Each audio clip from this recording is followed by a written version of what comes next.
Bismillahirrahmanirrahim. Bismillah, alhamdulillah, Allahumma salli ala Muhammad wa ala ali Muhammad. Raja berdaulat, rakyat berilmu, negeri sejahtera, Perlis maju. Maibs menjunjung syiar memaju ummah, salah sila perlis, segalanya perlis. Tuan-tuan dan puan-puan, para penonton, para pendengar, para pembaca kita di mana saja berada, sekali lagi alhamdulillah, kita bersyukur kepada Allah kerana kita bertemu untuk episod yang ke-93. Tetapi kerana istimewanya episod ini adalah kerana kita mendatangkan tetamu dari negara yang bukan Malaysia, ataupun lebih tepat lagi daripada tetamu antarabangsa kita ini datang daripada seberang, iaitu di pulau-pulau yang kita sebut sebagai Republik Indonesia. Jadi pada kali ini insya-Allah kita akan dalam 1 jam kita akan bersama dengan beliau dan dengan satu topik beberapa hikmah pengajaran dalam buku Teguran Suci Hamka dan kaitannya dengan negeri Perlis. Dan bersama-sama dengan saya adalah Al-Fadil Buya Profesor Dr. Haji Saidul Amin MA, dan beliau adalah merupakan Naib Chancellor atau Rektor kepada Universiti Muhammadiyah Malaysia. Apa khabar Buya? Alhamdulillah. Alhamdulillah. Jadi tetamu kita pada kali ini beliau seorang profesor doktor, tetapi pada malam ini beliau mengisyaratkan dalam perbincangan kami ini untuk disebut Buya. Tetapi maknanya kalau kita nak berkenalan itu sebenarnya macam mana kita nak menjelaskan kepada orang Perlis dan orang Malaysia bahawa apa erti perkataan Buya tu? Jadi kita kata macam sebelum kita berkenalan, kita berkenalan dulu dengan istilah Buya ni. Terima kasih. Ya. Alhamdulillahirabbil alamin wa bihi nasta'in ala umurid dunya waddin. Asyhadu an la ilaha illallah wa asyhadu anna Muhammadan abduhu wa rasuluh la nabiyya ba'dah. Allahumma salli ala Muhammad wa ala ali Muhammad.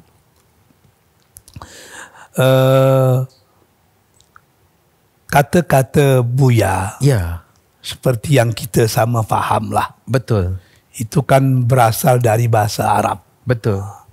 Akhi ahuya, abi abuya. Abi abuya, ya. Jadi itu bermakna kepada ayah. Ya. Tapi dalam penggunaan bahasa sehari-hari, betul, biasanya kata-kata Buya itu cenderung digunakan untuk alim ulama. Betul. Seperti Buya Hamka. Ya. Dan ada juga kemiripan dengan di dunia Kristian. Ya.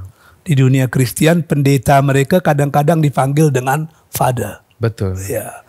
Jadi mungkin kata-kata Abuya itu sebab peran ulama pada masa itu seperti ayah di tengah-tengah keluarga. Betul, kepada masyarakat. Kepada masyarakat, ya. Tempat orang bertanya.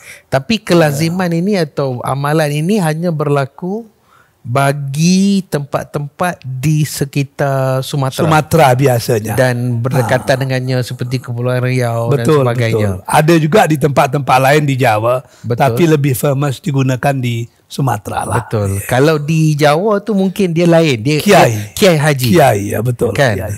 Ataupun di Nusa Tenggara semua tu ada guru. Guru, ada ajengan macam-macam lah. Betul, kan. betul. Jadi maksudnya itu yang dapat kita faham lah. Betul, betul. Ya, jadi sepatutnya kita kata saya bermula dengan memohon Buya ni memperkenalkan diri, tetapi kita perlu perkenalkan dulu perkataan Buya tu. Sebab saya sendiri pun sepatutnya kita kata kerana beliau sebenarnya bergelar Profesor Doktor, tetapi memilih untuk disebut sebagai Buya saja, maka saya pun perlu beradaptasi lah dengan amalan tersebut. Tetapi yang lebih dekat lagi, yang kata kita nak bertanya atau kita nak berkenalan dengan tetamu kita ini adalah beliau adalah merupakan Naib Chancellor atau Rektor bagi Universiti Muhammadiyah Malaysia atau UMAM. Kalau kata tuan-tuan dan puan-puan masih ingat lagi ada satu episod yang kita laksanakan pada tahun lepas 2024, lebih kurang dalam bulan Ogos 2024, itu bersama dengan Bapa Profesor Dr. Waluyo Adi Siswanto.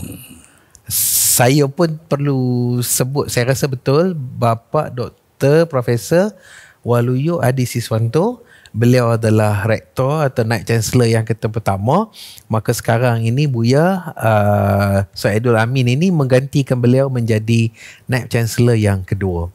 Jadi saya rasa eloklah kita mohon kepada tetamu kita ni untuk memperkenalkan diri, dan seterusnya mungkin dapat juga berkongsi selain daripada pengalaman dan pengenalan beliau yang ringkas dan padat itu, sekiranya ada apa-apa memori yang unik berkenaan dengan Malaysia umumnya dan perleh khasnya. Saya persilakan Buya. Terima kasih lah. Sebenarnya tidaklah banyak yang perlu kita ceritakan tentang diri saya. Ya. Saya mula-mula belajar di sekolah rendah. Betul. Kemudian di pondok pesantren, di madrasah. Tapi mungkin antara tempat yang penting tu berasal dari mana Buya? Oh, sebenarnya ayah saya asli Riau. Betul. Dan ibu saya dari Medan. Ya. Betul. Cuma saya di pondok di Sumatera Barat. Okey. Di sekolah yang didirikan oleh ayahnya Hamka, yaitu perguruan Tawalib Padang Panjang. Betul. Di situ kami belajar lebih kurang 7 tahun. Ya. Dan perguruan Tawalib itu merupakan pusat. Betul. Sebagai gerakan kaum muda. Betul. Di Sumatera pada suatu ketika dahulu. Ya. Selepas tu saya ambil degree di Institut Agama Islam Negeri di Imam Bonjol di Padang. Okey. Selepas itu pernah belajar di International Islamic University di Master of Islamic Referred Knowledge. Ya. Selepas itu di UIA. Waktu tu masih lagi di Petaling Jaya. Masih di Petaling Jaya, sesen 16 waktu itu kan. Betul. Selepas tu ambil Master Usuluddin di Universiti Malaya. Betul. Dan PhD saya selesaikan juga di Universiti Malaya. Ya. Selepas balik ke Indonesia, betul, menjadi pensarah di Universiti Islam Negeri Sultan Syarif Kasim, di Fakulti Usuluddin, di Jabatan Akidah Falsafah. Ya. Kemudian pernah menjadi pengurusi Muhammadiyah Riau. Ya. Selepas tu menjadi rektor Universiti Muhammadiyah Riau, dan pada waktu yang sama diminta oleh pimpinan pusat Muhammadiyah untuk menjadi rektor atau vice chancellor Universiti Muhammadiyah Malaysia, yang berada di Padang Besar di Perlis. Itulah cerita singkat, betul, tentang diri saya. Gitu. Betul. Saya rasa dalam pengalaman beliau ini kita kata ada banyak lagi perkara yang beliau dapat kongsikan sebenarnya. Satu episod pun tidak kita mencukupi. Tetapi kalau tuan-tuan dan perempuan boleh mendengar cara ataupun kata penuturan perkataan-perkataan beliau, mengapakah saya bukan saya? Jadi kerana beliau adalah orang dari Riau. Maknanya yang bahasanya mirip dengan bahasa orang di Johor, kan? Jadi maknanya ada lagi perkataan-perkataan yang kata orang-orang Riau ni, bila kita kata berkata-kata lebih dekat dengan bahasa orang di Johor atau umumnya selatan semenanjung Malaysia ni, jika dibandingkan katakan dengan tempat-tempat yang lain di Indonesia lah. Jadi sebab tu kita rasa macam macam agak lebih dekat dengan kita beliau. Macam sama-sama macam kita ada sedikit unsur open orang kata open dan ipin lah. Kan. Jadi itu antara perkara tu. Okey, kalau kita balik kepada anak soalan itu, apakah antara kenangan-kenangan unik yang bapa pernah alami di Malaysia ini umumnya dan di Perlis ini khasnya? Mungkin ada perkataan tertentu ke atau pengalaman tertentu misalnya yang dapat dikongsikan? Kerana saya lama duduk Betul. di Malaysia. Betul. Banyak Kurang lebih hal. berapa lama? Mungkin sekitar 8 tahun. 8 tahun. Tapi itu sedang menuju ke arah 10 tahun kerana ditambah dengan tahun-tahun di Umam pula. Ya. Tapi saya merasakan Ya. Malaysia ini bagi saya lah, Betul. itu merupakan negara kedua saya. Ya. Saya teringat kisah yang paling indah ketika masih duduk di Kampung Pasir di Kuala Lumpur. Okey. Waktu itu saya masih dah belajar di Universiti Malaya. Kampung Pasir di Lembah Pantai. Lembah Pantai. Kampungnya orang-orang Kelantan. Orang Kelantan. Okey. Dan di situ saya pertama kali melihat secara langsung Zikir Barat. Okey. Ada Osman Kering, ada Sabri Yunus, Okey. macam-macam lah waktu itu. Betul. Kebetulan banyak kawan saya di UIA dulu orang Kelantan, jadi dia suka bawa saya ke sana lah. Okey. Gitu. Tapi setelah saya berkeluarga, saya duduk di Kampung Pasir. Ya. Ada satu peristiwa yang luar biasa. Okey. Ketika Malaysia sedang agak goyang dengan politik. Ya. Pada waktu itu 98 ya? ya sekitar itulah, Reformasi 99 98 lah. macam itu. Betul. Sehingga pada waktu itu surau dekat rumah saya Ya. itu pernah sembahyangnya itu harus 2 kali. Karena kalau kelompok yang satu jadi imam, yang lain tak nak jadi makmum. Tapi yang membuat saya senang, Ya. mereka bersepakat Ya. meminta saya menjadi imam. Okey. Sehingga kalau saya jadi imam, dua-duanya boleh Dua-duanya sembahyang datang. sama. Itu yang saya luar biasa lah. Gitu kan. Jadi macam kena jadi pendamai lah. Pendamai, itu luar biasa dari, itu. Dari Kertanegara seberang. Alhamdulillah. Jadi sampai sekarang kalau saya ke Kampung Pasir, Ya. walaupun dah banyak yang meninggal lah kan, Betul. keakraban itu masih terasa. Ya, ya.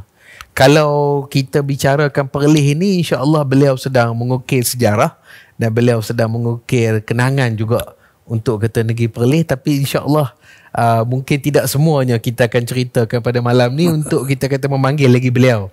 InsyaAllah dalam masa-masa terdekat yang tidak begitu panjang lagi insyaAllah. Jadi alhamdulillah itu adalah tetamu kita. Tapi kalau kita pergi kepada seorang tokoh, seorang ulama dan cendekiawan dan sastrawan yang kita bicarakan pada malam ni, iaitu Hamka. Bagaimanakah walaupun kita sudah beberapa kali paling kurang pada tahun lepas 2024 ada satu episod kita memperkatakan tentang Hamka, Melayu dan Perlis. Waktu itu diisi oleh juga seorang pensyarah dari UMAM, seorang dosen dari UMAM iaitu Bapak Dr. Afriyadi Sanusi.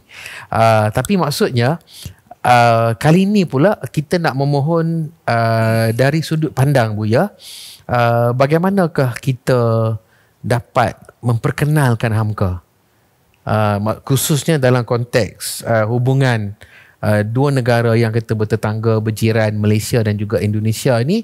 Bagaimanakah kita kata memperkenalkan satu sosok, satu tokoh yang kita kata sebenarnya beliau menjadi jambatan antara kedua-dua negara itu. Saya persilakan Buya. Hamka ini memang unik. Ya. Ya. Salah satu yang membuat Hamka itu tidak lekang kerana panas dan tidak lapuk kerana hujan. Ya. Dia sosok yang ikhlas. Ya. Sosok yang pemaaf. Ya. Apa yang dia katakan, itulah yang dilakukannya. Ya. Hamka itu berjaya mengikat semua perbezaan-perbezaan yang ada. Ya. Sehingga dia bukan saja diagungkan dan dimuliakan di Indonesia, Ya. tapi juga sangat dihormati di semenanjung Malaysia. Ya. Bukan saja semenanjung Malaysia, bahkan Sampai Sabah ke dan Borneo, Sarawak. ya. Luar biasa itu. Ya. Ya. Dia berhasil mengikat hati kita, Ya. orang-orang Melayu, dengan ikatan keislaman Ya. yang membuat kita merasa senasib seperuntungan. Ya. Bagi Hamka, pengikat yang paling kokoh itu untuk perbezaan-perbezaan yang ada di negeri-negeri Melayu itu Islam. Ya. Sehingga dia sering menyatakan Melayu tanpa Islam hilang me-nya, layulah dia. Ya. Sebagaimana Minangkabau tanpa Islam hilang Minangnya, Ya. jadi kerbaulah dia. Ya. Kelebihan Hamka yang lain, Hamka dalam menyampaikan sesuatu itu menggunakan bahasa jiwa, sehingga apa yang disampaikannya itu tidak sampai ke telinga, Ya. tapi akan sampai ke sanubari. Masya Allah.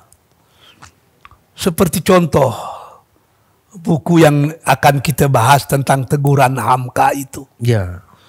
Hamka berupaya ingin menyampaikan sesuatu seperti mengambil rambut dari tepung. Okey. Rambut dapat, tepung tidak berserak. Ya. Dia pandai menjernihkan yang keruh. Dia bijak menyelesaikan yang kusut. Ya. Mungkin ini yang dikatakan orang dahulu, yang dikatakan Rasul, kullil haq walau kana murran. Ya. Katakan yang benar meskipun pahit, tapi menyatakan yang benar tidak boleh dengan cara yang pahit. Itulah yang dilakukan oleh Hamka. Ya. Itu. Kalau kata saya sendiri, saya rasa bagaimana beliau mampu misalnya untuk contohnya bagi katakan nisbah kepada kami di sini ya. Kami di kita kata Malaysia katakan beliau datang daripada sebuah republik yang tidak secara rasminya tidak kata beraja. Tapi dalam tulisan beliau itu dapat mengapresiasi sistem beraja Melayu, Kesultanan Melayu dan sebagainya. Beliau datang daripada sebuah negara yang menggunakan bahasa Melayu yang dinamakan bahasa Indonesia, tapi beliau menunjukkan satu tahap penguasaan yang begitu besar kepada bahasa Melayu cara Malaysia ini ataupun cara tanah Melayu ini. Jadi saya nampak itu antara perkara-perkara yang kita tidak ada perkataan kecuali kita mengatakan beliau juga seorang genius. Dan pada masa sekarang ini mungkinlah untuk kita cuba mencari adakah sosok yang dapat dikatakan boleh menggantikan beliau dalam konteks hubungan Malaysia dengan Indonesia. Wallahu a'lam, mungkin ada, wallahu a'lam, mungkin sedang digarap, sedang digilap. Tetapi kadang-kadang bila kita melihat, mungkin katakan tokoh yang A ini dia mungkin katakan berceramah saja di podium-podium pidato saja, ataupun tokoh yang lain dia mungkin menulis saja, tokoh yang lain dia mungkin pemimpin organisasi saja. Tapi katakan pada Hamka ini dia mengumpulkan banyak-banyak perkara itu katakan pada sosoknya yang seorang. Jadi kalau dalam aspek itu apa komen daripada Buya? Memang disitulah keunikan Hamka. Ya. Dia bukan sekedar ulama, Ya. tapi dia sastrawan. Betul. Dia bukan sekedar sastrawan, tapi dia pakar sejarah, Ya. historian. Ya. Dan kelebihan Hamka dalam menulis buku sejarah, Betul. seperti buku dia Sejarah Umat Islam dan lain-lain. Ya. Sejarah itu dia tulis dengan jiwanya, Ya. sehingga sejarah itu bukan data-data dan fakta-fakta kosong, Ya. tapi sejarah itu memiliki ruh. Ya. Ketika dia berbicara tentang sejarah Islam di Spanyol, di Spain, Ya. kita boleh merasakan seakan-akan kita ada di Alhambra, Ya. seakan-akan kita berada di Andalusia. Ya. Karena ketika dia menulis tentang Andalus, dia titipkan jiwanya di Andalus. Ya. Ketika dia berbicara tentang Islam di Melaka misalnya, Ya. seakan-akan kita hadir di Melaka pada waktu itu. Ya. Di sini perbedaan Hamka menulis dengan para ahli-ahli sejarah Ya. di Barat Ya. yang hanya menggunakan pendekatan logika, tapi tidak menggunakan pendekatan hati. Tadi saya tertarik itu. Hamka lahir di Minangkabau. Betul. Di tempat yang tidak beraja misalnya. Betul. Tapi dia sangat arif tentang seluk-beluk raja-raja Melayu. Saya pikir di sini pula kelebihan dari Minangkabau. Betul. Yang mengajarkan anak-anak negeri itu bijak. Di mana ranting dipatah, di situ air disauk misalnya. Itu falsafah yang luar biasa bagusnya. Yang mengajarkan kepada semua orang agar pandai beradaptasi dengan lingkungan. Dan Hamka mengetahui tentang seluk-beluk adat istiadat Melayu bukan sekedar dalam teori, tapi dia boleh menghidupkan adat itu ketika berhadapan dengan orang-orang Melayu. Betul. Bahkan kadang-kadang dia lebih Melayu dari orang Melayu sendiri. Di situ kehebatan Hamka yang kita mesti respect kepada beliau. Gitu.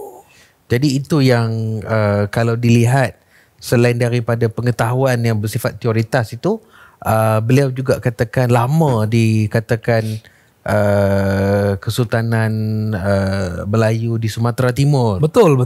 Di Deli dan sebagainya mungkin menjadi Hufdbestur kepada Muhammadiyah dan sebagainya. Jadi itu antara perkara-perkara yang kita menjadikan beliau bagaimana semangat beliau cuba menguasai perkara yang kata beliau tidak tahu atau tidak arif, kepada sampai kita kata orang yang katakan memang darah dagingnya itu dapat mengambil ilmu daripada beliau pula.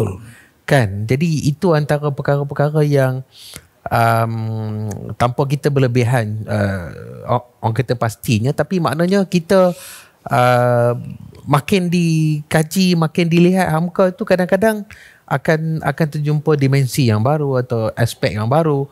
Dan kita kata istimewanya yang kita juga akan perkatakan pada kita malam ini adalah nanti akan ada satu soalan tentang bagaimanakah peranan umam yang berpangkalan di Kota Perlis ini untuk kita kata menyebarkan gagasan pemikiran Hamka, khasnya dalam konteks membina hubungan yang akrab antara Malaysia dengan Indonesia atau sebaliknya Indonesia dengan Malaysia lah.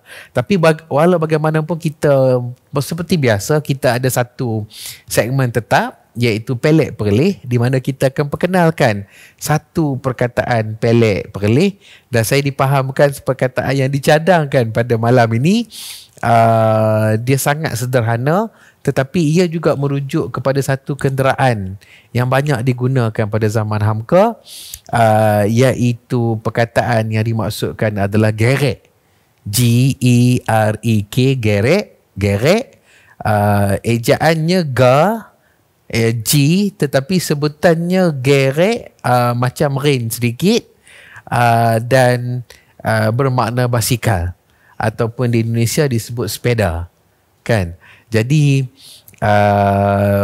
macam biasa ni saya akan mulakan dengan satu ayat menggunakan perkataan gerek, dan kemudian kita akan minta Buya pula mencuba kalau boleh membina ayat insya-Allah menggunakan perkataan gerek dalam dialek Melayu Perlis.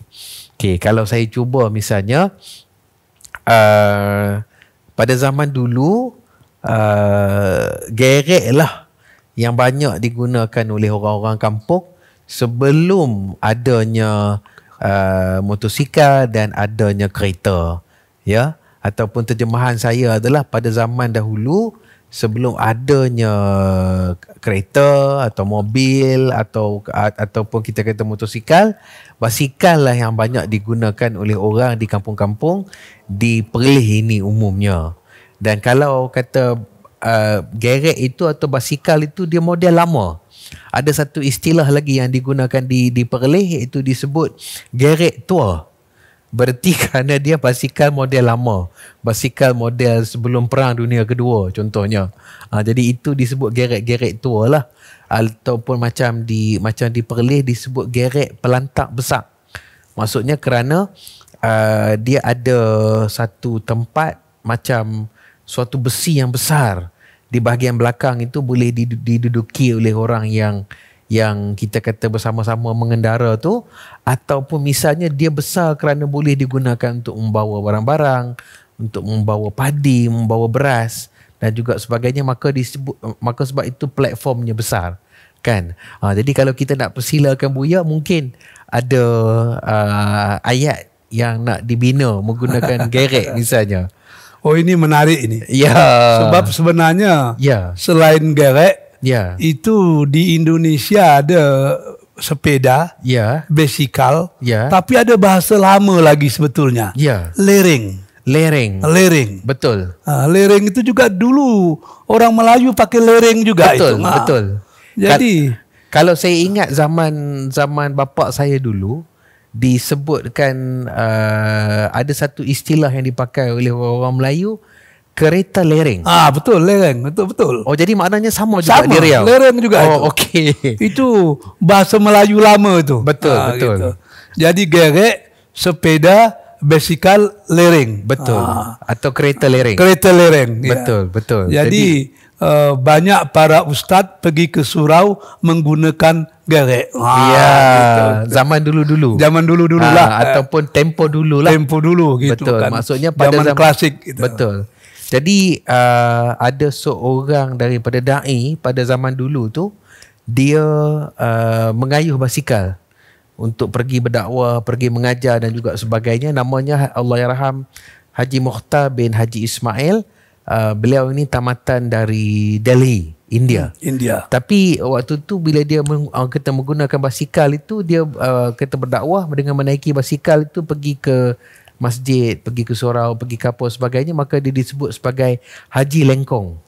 Kerana berdakwahnya di serata-rata lingkungan. Jadi kita kata kurang lebih kenderaannya tu adalah gerek jugalah. Jadi itu antara kenangan yang Buya sebut, dan nampaknya di situ persamaan antara kita dengan orang Melayu Riau. Iaitu kita pernah menggunakan perkataan kereta lereng. Betul. Tapi mungkin kerana perkataan itu entahkan macam mana, tapi lebih masyhur dengan gerek di sini. Betul. Dan akhirnya lama-kelamaan basikal lah yang dipakai pada kita hari ni. Jadi maknanya macam dulu yang teramat mulia juga, petang-petang baginda akan melaksanakan kayuhan maib kata peduli itu dengan mengayuh gerek kan. Jadi kita kata begitulah. Okey, alhamdulillah kita selesai soalan yang kita kata berikut. Tapi kalau kita nak balik kepada tajuk sebenar ataupun intipati sebenar kepada perbincangan kita pada malam ni adalah bagaimana sebuah buku, sebuah karangan ditulis oleh Hamka, diberi judulnya panjang, tetapi kita singkatkan sebagai teguran suci saja. Maksud saya adalah bukan tidak boleh untuk kita menyebut tajuk yang penuh kepada karangan tersebut ataupun sebenarnya apa dan sebagainya, tetapi kita anggap kata lebih kepada kita nak tumpukan kepada apakah pemikiran Hamka itu dan bagaimanakah negeri Perlis akhirnya terlibat dalam kancah tersebut tanpa kita terlalu banyak memperkatakan pihak-pihak yang lain dalam kata buku tersebut lah. Jadi antara soalan saya yang berikut kepada Buya Saidul Amin adalah macam manakah kita boleh memahami tentang sebuah buku yang diberi judul pendeknya adalah Teguran Suci dan diterbitkan pada tahun 1958 dan disiapkan oleh Hamka dalam masa lebih kurang 5 hari saja. Pada era tidak ada komputer, tidak ada laptop, tidak ada Google, tidak ada ChatGPT, maka beliau mengerjakan buku ini secara komprehensif dalam tempoh 5 hari saja, selesai proses kata penulisan dan juga penyuntingan. Jadi saya memohon untuk Buya menjelaskan sikit sebanyak berkenaan dengan latar yang tersurat dan tersirat kepada hadirnya buku ini, dan apakah antara beberapa hikmah dan pengajaran yang dapat kita ambil daripada hadirnya buku ini dalam dunia pemikiran dan dunia dunia persaingan antara umat Islam dan sebagainya. Saya persilakan Buya. Ya. Oh, terima kasih. Ya. Buku ini sebenarnya respon yang disampaikan Hamka kepada seorang mufti. Betul.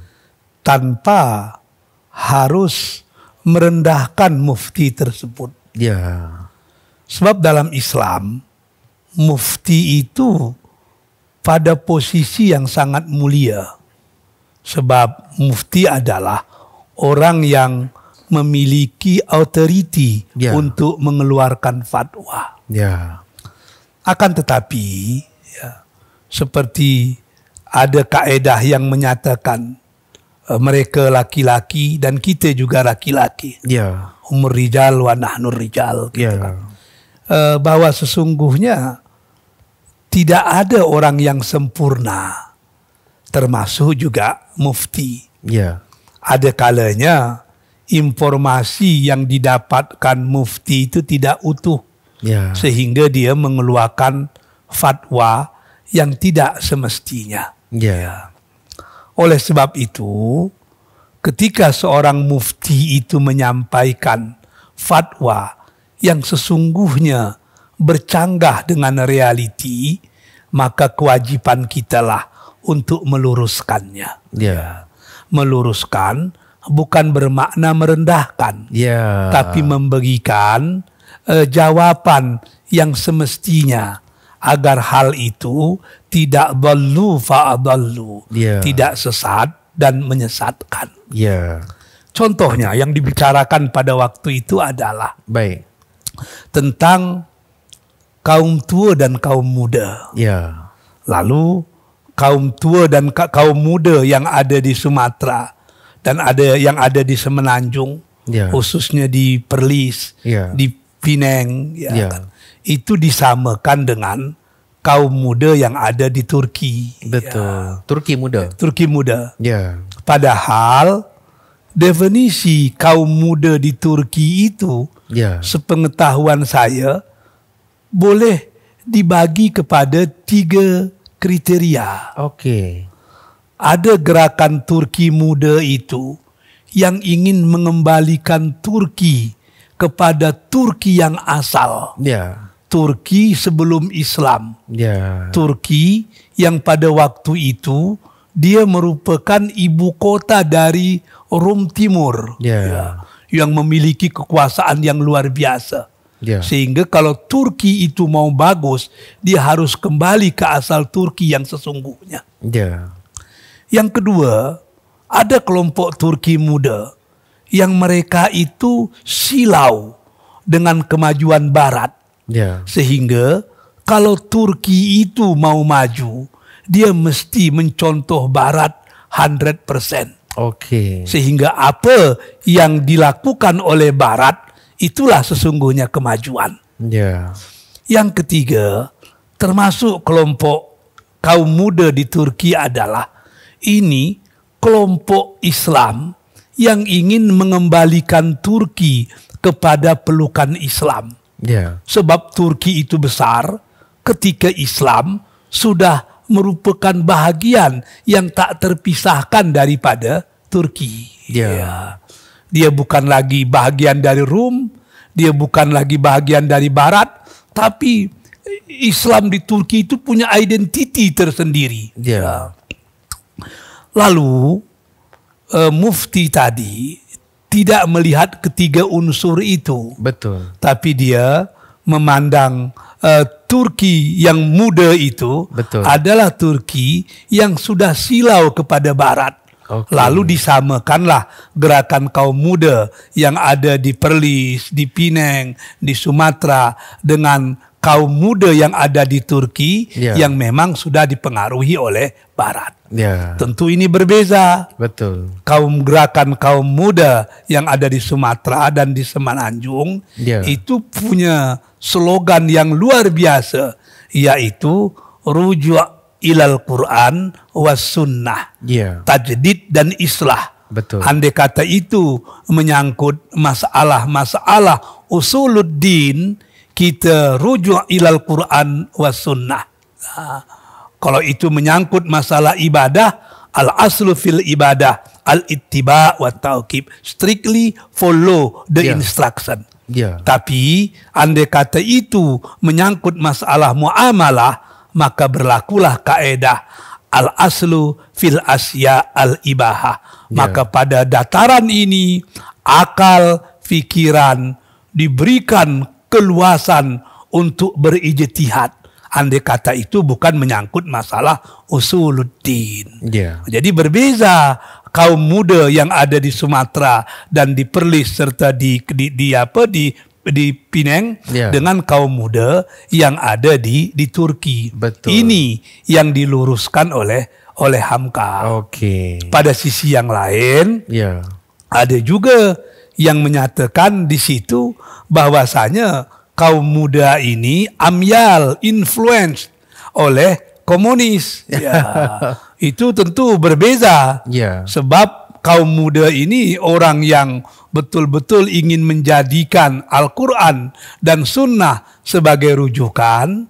Tidak mungkin orang yang berpegang kepada Al-Quran dan Sunnah akan cenderung kepada komunis. Tidak mungkin. Ya. Walaupun memang di Pulau Sumatera dulu di Minangkabau Ya. ada juga tokoh-tokoh kaum muda Ya. yang terpengaruh oleh komunis. Ya. Tapi dia dipengaruhi oleh politik, bukan oleh ideologi Betul. dan teologinya. Betul. Seperti Datuk Batuah yang ada di Minangkabau. Ya. Dia seorang ulama. Ya. Karena pada waktu itu yang berani melawan Belanda secara langsung adalah komunis, dia berdekatan dengan komunis. Ya. Sehingga dia mengeluarkan satu moto, kita ke Mekah melalui Moskow. Oh. Tapi dari segi teologi, Ya. dia tetap seorang Muslim sejati. Betul. Hanya saja dari segi politik pada waktu itu, dia lebih bersimpati kepada komunis, karena komunislah yang berani berhadap-hadapan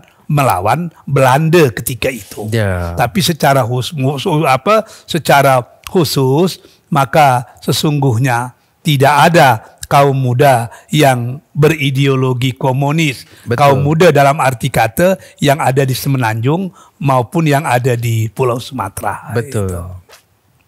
Jadi itu antara bagaimana beliau merespon Betul. perkara-perkara yang sebenarnya ditimbulkan oleh tokoh itu, dan antara seperti mana yang Buya sebutkan adalah bagaimana Hamka bertindak balas dengan ilmiah, dengan santun, dengan tidak merendah-rendahkan kedudukan tokoh yang diberikan tindak balas itu. Jadi ini merupakan satu perkara yang kita lihat kalau orang berpolemik pada hari ini, kadang-kadang kesantunan yang seperti ini adalah jarang sekali dapat kita saksikan. Tetapi Hamka bukan saja menyebutkan perkara ini secara teori, tapi beliau juga secara praktik telah melaksanakan. Jadi itu antara lain lah. Okey, kalau kita pergi lagi kepada soalan yang kata berikutnya, ya, iaitu bagaimanakah misalnya negeri Perlis dan agama Islam di Perlis itu digambarkan oleh Hamka dalam bukunya yang bertajuk Teguran Suci itu. Kalau maksudnya seolah-olah kalau ada seseorang yang atau mana-mana pihak yang tidak pernah mengenal di manakah negeri Perlis, membaca buku Hamka itu, apakah persepsi yang dibentangkan oleh Hamka tentang negeri Perlis dan cara beragamanya? Dipersilakan Buya. Negeri Perlis memang sedikit berbeza dengan negeri-negeri lain yang ada di Semenanjung. Ya. Kalau kita lihat batang tubuh kerajaan negeri Perlis sendiri dari segi fiqh misalnya. Ya. Perlis mengakui keempat-empat mazhab. Ya. Di negeri-negeri yang lain itu Syafi'iyah tentu lebih menonjol. Ya. Kalau akidah tentu lebih cenderung kepada Asy'ariyah Ya. yang disebut dengan Ahlus Sunnah wal Jamaah. Ya. Perpaduan antara Asy'ariyah dan Maturidiyah. Ya. Tapi Perlis memang sedikit berbeza. Ya. Artinya Perlis berupaya melihat Islam itu secara utuh. Ya. Orang di Perlis menghormati mazhab-mazhab yang ada, Ya. akan tetapi finalnya bukan pada mazhab. Betul. Finalnya kepada Al-Quran dan Sunnah. Ya. Seperti mana hal ini juga dikatakan oleh beberapa imam-imam mazhab. Ya. Jangan ikuti aku, tapi ikutilah dari mana aku mengikuti. Ya. Kan. Bahkan beberapa imam mazhab juga banyak menceritakan itu. Anda jangan taklid kepada aku, Ya. jangan taklid kepada si anu, tapi ikutlah. Dari mana dia mengikut? Ya. Maknanya imam-imam mazhab sendiri itu sudah menyuruh kita untuk kembali ke sumber yang asal. Ya. Negeri Perlis memang banyak dipengaruhi oleh ulama-ulama yang berfahaman luas. Ya. Syekh Tahir Jalaluddin ada pengaruh di sini. Betul. Al-Hadi ada di sini. Ya. Bakar ada di sini, macam-macam lah. Ya.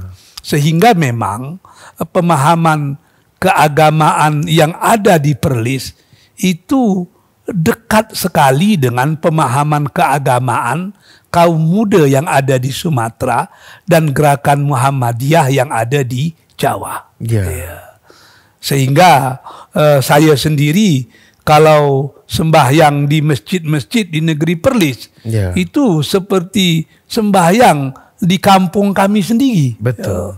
Sangat Betul. sama sekali, tidak ada apanya, tidak ada perbezaan gitu Betul. kan. Luar biasa gitu. Dan Hamka juga menceritakan hal tersebut. Ya. Dia mencatat bahwa sesungguhnya Perlis ini merupakan negeri yang berbeza dengan negeri-negeri yang lain, Ya. yang otentik dengan ahlul hadisnya. Ya, Ya. ya. Ini merupakan negeri yang memang kita harapkan menjadi percontohan lah. Ya. Untuk negeri yang betul-betul menjadikan Al-Quran dan Sunnah sebagai pegangan dalam kehidupan. Betul. Kita tidak anti kepada mazhab, tidak gitu kan. Betul. Tapi kita tidak berhenti pada satu mazhab. Ya. Kita mengembalikan mazhab-mazhab itu kembali kepada sumber asalnya. Kalaupun nanti pada akhirnya kita cenderung kepada mazhab tertentu, itu bukan karena mazhabnya, Ya. tapi karena pemikiran si pemilik mazhab memang lebih dekat kepada kebenaran yang dikatakan oleh Al-Quran dan Sunnah. Itu saja Ya. sebenarnya. Ya, jadi maksudnya seolah-olah yang menariknya adalah mungkinlah kalau pada tokoh-tokoh yang lain mungkin tidak ada begitu banyak maklumat tentang Perlis, sehingga mungkin mereka melakukan respon seperti mana yang dibuat oleh kata Hamka. Tapi entahkan bagaimana dalam kesibukan dan dalam kerja sehari-hari, Hamka dapat mengenal pasti perkara ni dan dapat secara objektif, misalnya kita kata dapat membentangkan pemahaman Perlis sekaligus mempertahankan Perlis pula. Jadi itu antara benda-benda yang kita anggap juga ajaib berkenaan dengan Hamka, kerana kalau nak diikut dari segi saiz, tentulah negeri Perlis itu saiznya kecil saja. Tetapi maksudnya dalam penelitian Hamka ketika itu, beliau mampu memahami dan mengenal pasti keunikan Perlis khasnya dalam cara beragama tu. Okey, baik. Tuan-tuan dan puan-puan, kita sampai pada satu lagi segmen tetap kita, iaitu Ambik Perawa. Di mana dalam aspek ini kita nak bertanya kepada Buya Saidul Amin, iaitu antara banyak-banyak karangan kita kata Buya Hamka misalnya, apakah yang misalnya ada menyebut tentang Perlis dan orang Perlis dan juga sebagainya. Jadi mungkin Buya dapat kongsikan beberapa judul karangan tersebut misalnya. Saya persilakan. Ada satu buku bagus yang ditulis oleh Hamka. Ya. Yaitu biografi Hamka sendiri. Okey. Yaitu bukunya yang bertajuk Kenang-kenangan Hidup. Kenang-kenangan hidup, ya. Di buku Kenang-kenangan Hidup itu, Hamka ada beberapa kali pernah mengunjungi semenanjung Malaysia. Ya. Dia pernah ke Penang, dia pernah ke Johor, pernah dilarang ceramah di Johor, terpaksa ceramah di Muar macam-macam. Dia lalu menceritakan tokoh-tokoh pembaharu Islam yang ada di Penang, dan dia juga menyebut negeri Perlis pada waktu itu. Jadi yang saya pernah tengok itu ketika dia menulis biografinya tentang kenang-kenangan hidup. Saya tengok di Kuala Lumpur, buku ini ada di Perpustakaan Abim dulu. Betul. Di Seksyen 14 kalau saya tak salah. Betul. Jadi di situlah dia ada beberapa kali menyebutkan Perlis dan menyebutkan tentang sejarah dinasti Jamalul Lail, bagaimana Kedah berpisah dengan Perlis dan lain sebagainya lah, dan bagaimana keunikan pahaman agama masyarakat Perlis ketika itu. Saya tengok di buku itu dia ada menyebutkannya. Baik. Jadi itu antara perkara-perkara yang kita anggap mungkin orang Perlis sendiri tidak tahu. Misalnya bagaimana Hamka ada satu ada satu penghormatan yang sebenarnya besar daripada Hamka pada sebuah negeri kecil di Tanah Melayu.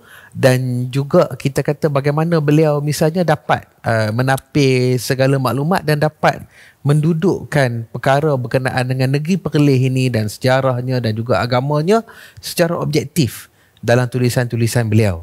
Yang kalau kita kata mungkin di Malaysia pun kadang-kadang kita berjumpa tokoh-tokoh yang kadang-kadang memandang isu-isu tentang Perlis ini terlalu remeh, kan, sehingga mereka rasa tidak penting untuk muatkan dalam tulisan-tulisan mereka.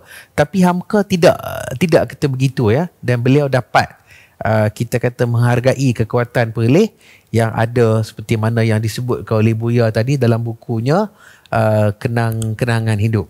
Kenang-kenangan Hidup, saya rasa apabila berlaku satu revival ataupun mungkin sebenarnya kerana satu penerbit bernama Pustaka Dini mungkin telah memperoleh kebenaran dari waris-waris kita kata Buya Hamka untuk menerbitkan semula.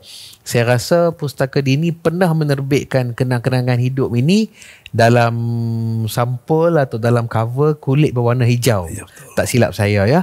Mungkin yang kata disebut oleh kata Buya di Perpustakaan Abim Seksyen 14 itu mungkin yang asal, kan. Mungkin kita kata masih lagi menulis JANG Jang, ya, yang kan, jadi ataupun jangan DJANGNG, kan.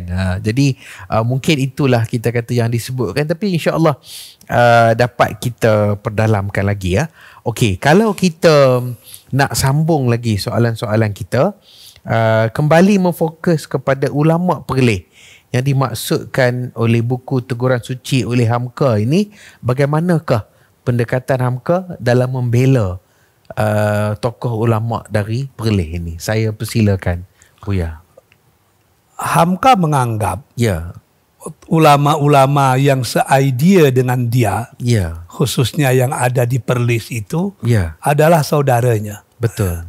Jadi dia cuba menjelaskan dalam buku tersebut. Betul. Sebenarnya yang diinginkan ulama-ulama kaum muda yang ada di Perlis itu bagaimana? Ya. Dia menjelaskan itu walaupun tujuan awalnya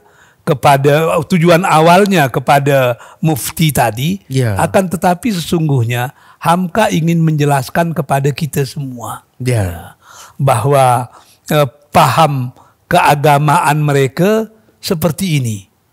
Ketika ingin menjelaskan ini inilah dalil-dalilnya. Ya. Bukan tanpa asal, Betul. bukan membuat bid'ah pula, gitu. Tapi inilah dalilnya.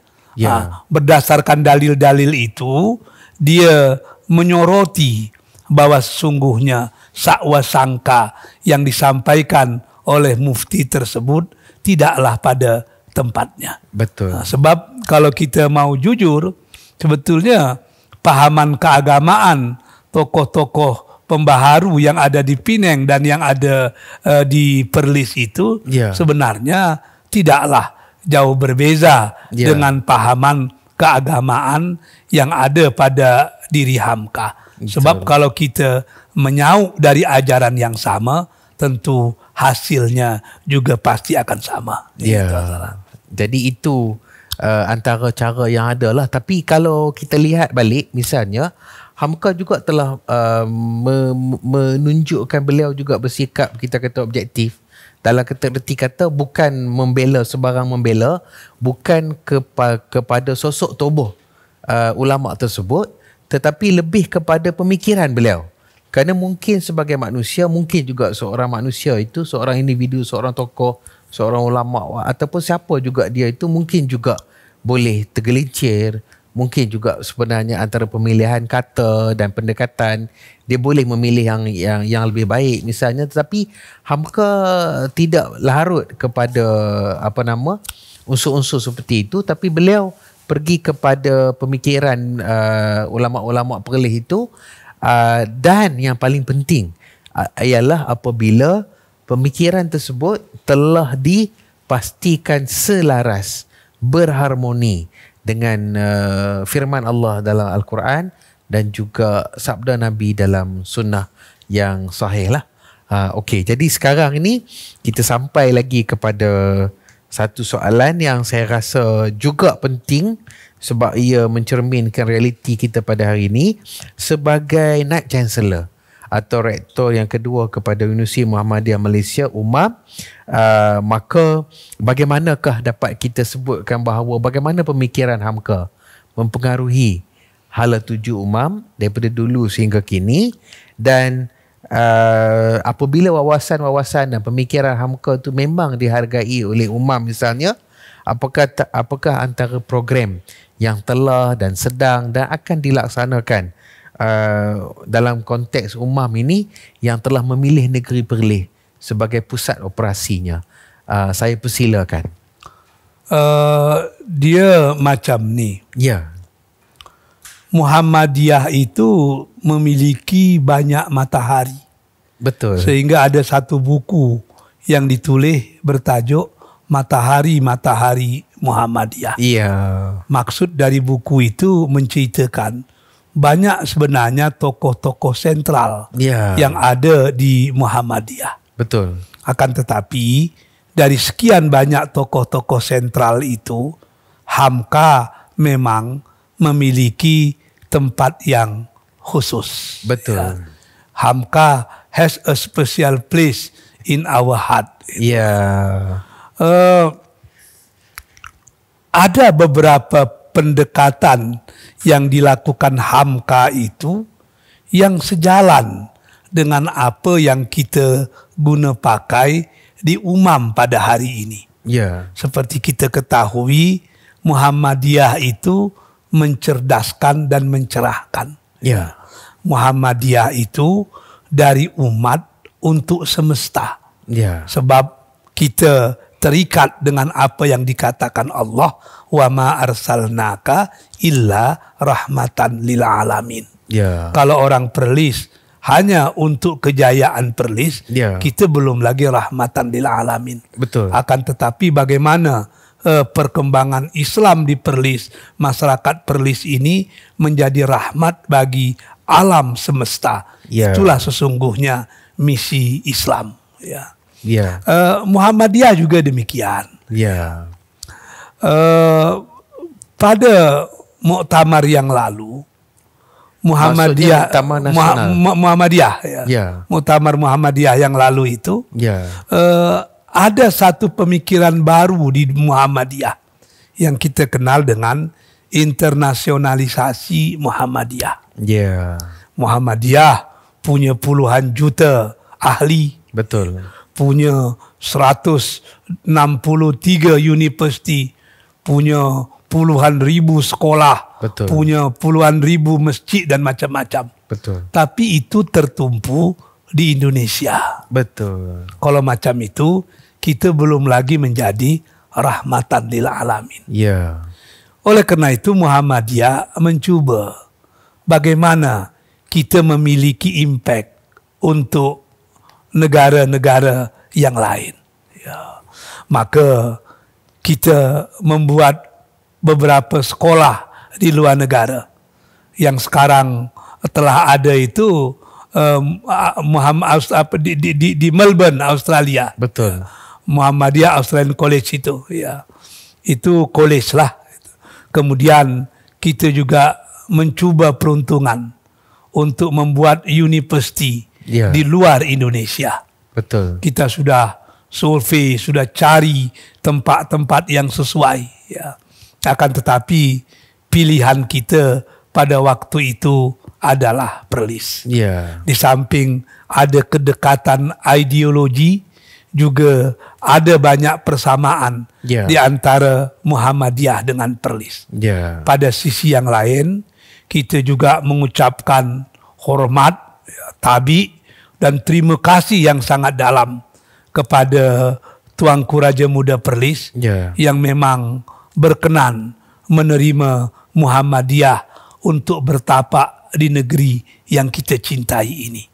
Sehingga gayung bersambut, kata pun berjawab. Oleh karena itu kita berharap Muhammadiyah, Universiti Muhammadiyah yang pertama di luar negara yang berada di Perlis ini bukan setakat di Perlis, tapi kita harapkan dia menjadi gate, dia menjadi pintu gerbang untuk memperkenalkan Muhammadiyah ke daratan Asia.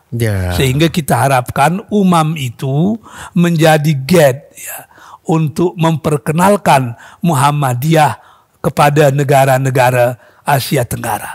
Muhammadiyah ada di Perlis, Perlis berada di Malaysia, dia tidak jauh dari Thailand, dia tidak jauh dari Kamboja, dia terus ke ujung ke Vietnam, dia terus ke ujung ke Laos, sampai nanti ke Filipina, sehingga dia akan menjadi mercusuar lah untuk memperkenalkan Muhammadiyah kepada negara-negara yang ada di Asia Tenggara.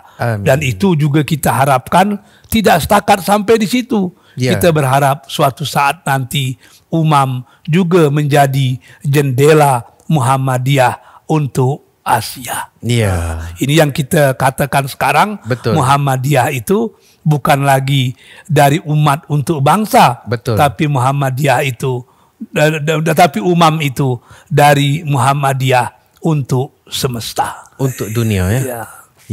Jadi tapi kalau tak silap saya ada program-program seperti kursi Hamka dan juga Hamka Center. Kalau tak silap saya, mungkin Buya nak kongsikan sedikit tentang khususnya usaha-usaha yang bersifat ilmiah dan juga bersifat khidmat masyarakat ini yang ada di UMAM berkaitan dengan pemikiran Hamka. Jika kita ingin melestarikan pemikiran seseorang, maka cara yang terbaik adalah kita harus menggali pemikiran tersebut. Dia bukan setakat digali, tapi kita abadikan. Mana yang baik, kita ambil sebagai pengajaran. Mana yang kurang baik, tentu kita jadikan sempadan. Banyak mutiara-mutiara pemikiran Hamka itu yang sesungguhnya masih layak dan sesuai kita guna pakai dalam kehidupan hari ini. Maka kita tubuhkanlah Hamka Chair. Hamka Chair ini ada satu lembaga yang memberikan beasiswa kepada pelajar-pelajar PhD yang ingin menulis tentang Hamka dari berbagai macam aspeknya. Sebab pemikiran-pemikiran itu kadang kecil, tapi kalau diasah, andai kata diperkilat, dia akan menjadi sesuatu yang luar biasa. Tapi sebesar apapun pemikiran, kalau tidak diasah, diasuh dan dikilapkan, dia hanya seperti batu yang tidak bernilai. Ya. Maka Hamka Chair ini kita jadikan satu lembaga yang menghidupkan legasi yang ditinggalkan Hamka itu. Bukan sekedar menghidupkan, tapi bagaimana memberikan jiwa sehingga dia itu hidup di tengah-tengah kehidupan kita. Sebab kalau kita sayang kepada seseorang, tidak sekedar mengucapkan sayang, tapi bagaimana pemikiran-pemikiran yang dihasilkannya itu bisa kita abadikan dalam berbagai konsep-konsep ilmu pengetahuan. Hamka seorang ahli sejarah. Kita coba gali kembali konsep sejarah Hamka itu bagaimana. Hamka seorang mufassir. Kita gali kembali sebetulnya falsafah tafsir yang diinginkan Hamka itu macam mana. Hamka sebagai seorang ulama yang mampu memadukan antara fiqh dan tasawuf. Lalu tasawuf modern yang sudah dicanangkan oleh Hamka itu finalnya apa? Dan bagaimana nilai-nilai tasawuf modern yang ada pada diri Hamka itu boleh kita hidup kembangkan sehingga menjadi satu legasi yang luar biasa. Sehingga Hamka boleh meninggal tahun 81, tapi dia akan tetap hidup selama-lamanya. Itu yang kita harapkan. Masya Allah, tabarakallah. Saya amat tertarik dan tuan-tuan dan perempuan rakyat negeri Perlis khususnya, insya-Allah sama-sama kita nantikan berita baik. Bagaimanakah mutiara-mutiara pemikiran dan hikmah daripada Hamka ini akan dapat disebarkan dalam kata negeri kita dengan perantaraan umam sebagai mercunya, insya-Allah. Jadi kita sudah berada di hujung episod kita pada kata kali ini, dan biasanya saya akan menjemput tetamu kita ni untuk dalam satu segmen yang disebut Kelaku Perlis, khususnya untuk memberikan sedikit sebanyak nasihat kepada para penonton kita dan para pendengar dan pembaca kita tentang bagaimanakah dapat mengambil iktibar daripada kejeniusan dan juga sumbangan Hamka. Tetapi ada satu lagi perkembangan yang saya rasa saya nak kongsikan sekali kegembiraan kita, iaitu berkenaan dengan Duli Yang Teramat Mulia Tuanku Raja Muda Perlis merangkap Tuanku Yang di-Pertua Majlis Agama Islam dan Adat Istiadat Melayu Perlis yang telah dianugerahkan dengan anugerah Doktor Kehormat Undang-Undang atau Doktor Honoris Causa daripada Universitas Muhammadiyah Sumatera Utara UMSU, yang telah selamat dilaksanakan pada hari Jumaat lebih kurang 26 September. Pada hari Jumaat 26 September yang lalu. Baru sangat ni, tuan-tuan dan perempuan. Dan tidak hanya itu, kalau itu daripada Universiti Muhammadiyah Sumatera Utara, Duli Yang Teramat Mulia juga telah dianugerahkan dengan suatu gelaran daripada pimpinan Pusat Muhammadiyah se-Indonesia yang namanya adalah anugerah Bintang Tertinggi Muhammadiyah, lebih tepat lagi bernama Mitra Lestari Muhammadiyah Internasional. Jadi dalam aspek ini saya memohon bagaimanakah perkembangan ini sebenarnya adalah juga merupakan sebahagian daripada mata rantai perjuangan dan pemikiran Hamka, dan bagaimanakah kita rakyat Perlis khususnya boleh mengambil manfaat, boleh mengambil iktibar daripada perkembangan ini. Saya persilakan Buya. Terima kasih. Sebenarnya apa yang diberikan oleh pimpinan Pusat Muhammadiyah dan Universiti Muhammadiyah Sumatera Utara, UMSU. Itu adalah sesuatu yang sudah sewajarnya diberikan kepada tuanku. Sebab jasa baik dan budi bicara tuanku luar biasa terhadap Muhammadiyah yang ada di Indonesia dan juga Muhammadiyah yang ada di Malaysia, khasnya Umang. Sebab tuankulah yang menyambut kedatangan Universiti Muhammadiyah yang pertama di luar Indonesia, dan tuankulah yang meletakkannya di bumi Perlis yang kita cintai ini.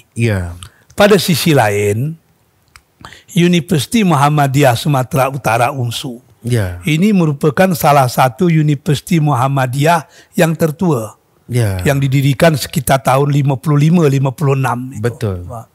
Dan menjadi salah satu 5 Universiti Muhammadiyah yang terbesar di Indonesia. Dan dia dari segi pengiktirafan dah diiktiraf secara internasional. Betul. Bahkan Universitas Muhammadiyah Sumatera Utara itu menjadi universiti Islam terbaik sedunia sekarang. Kalau dulu UIA, selepas tu UMSU, sekarang UMSU di atas, UIA pula di bawah dia. Oleh kerana itu UMSU memberikan doktor kehormatan yang pertama kepada sosok yang dianggap paling berjasa, dan pilihannya ada kepada tuanku. Betul. Saya baca latar belakang dia. Di antaranya memang tuanku banyak berperan di bidang dunia ilmu pengetahuan. Tuanku banyak berperan di bidang hubungan antarabangsa. Sebab beliau tidak hanya berperan di Malaysia, pernah menjadi manager MAS untuk wilayah Eropah dan macam-macam. Dan juga tuanku banyak berperan untuk li'ila'i kalimatillah, untuk menegakkan agama Allah, khususnya dalam bidang mengembalikan masyarakat kepada Al-Quran dan Sunnah. Dan pada sisi lain, program internasionalisasi Muhammadiyah tuankulah yang menyambutnya, sehingga 2 penghargaan tadi memang sudah sewajarnya lah diterima oleh tuanku Raja Muda Perlis. Itu luar biasa memang. Masya Allah, tabarakallah. Jadi kita bagi pihak rakyat Perlis juga mengucapkan setinggi-tinggi terima kasih kepada pimpinan Pusat Muhammadiyah International, kepada pimpinan Pusat Muhammadiyah se-Indonesia, dan juga kepada UMSU khususnya yang telah menganugerahkan gelaran-gelaran tersebut yang sebenarnya amat kami hargai. Mungkin bila kita dah sampai di hujungnya, kalau adat orang Melayu Riau ni dia ada pantun ke tak? Ada pantun. Jadi kalau saya persilakan pantun penutup daripada Buya pada kali ini. Pantun penutup mungkin saya boleh baca sebaik atau 2 bait pantun sajalah. Betul. Apa tanda buah manggis, kalau basah jangan disimpan. Apa tanda negeri Perlis, Al-Quran dan Sunnah jadi pegangan. Allahu Akbar. Apa tanda buah manggis, walaupun hitam manis rasanya. Apa tanda negeri Perlis, sepenggal tanah dari surga. Masya Allah, tabarakallah. Jadi saya pun tak dapat nak jawab pantun-pantun tersebut. Jadi insya-Allah kita simpan untuk episod-episod yang berikutnya. Tapi walau bagaimanapun, kita ucapkan banyak-banyak terima kasih kepada Naib Chancellor Universiti Muhammadiyah Malaysia atau UMAM. Beliau adalah Profesor Dr. Buya Saidul Amin, yang menjadi tetamu kita pada ketika kali ini di atas masa yang beliau luangkan dalam kesibukan beliau dan sebagainya, berulang-alik antara 2 buah negara, dan juga macam-macam perkara lagi yang beliau kita laksanakan. Beliau telah menyempatkan masa untuk hadir ke studio kita pada ketika kali ini. Begitu juga kepada ibu kandung kita, Majlis Agama Islam dan Adat Istiadat Melayu Perlis MAIPS, yang telah menyokong kita dengan pelbagai sokongan dan juga dukungan. Kepada rakan-rakan teknikal daripada Suara Sunnah Channel yang telah menyediakan sokongan teknikal kepada kita tanpa jemu, dan teristimewa kepada tuan-tuan dan puan-puan, para penonton, para pendengar, para pembaca kita di mana saja berada. Dan mungkin untuk episod ini ada rakan-rakan daripada negara seberang, daripada Republik Indonesia yang juga menonton. Kita ucapkan banyak-banyak terima kasih di atas perhatian dan sokongan yang diberikan. Salah silap Perlis mohon berundur terlebih dahulu dengan ucapan Assalamualaikum warahmatullahi wabarakatuh. Waalaikumsalam warahmatullahi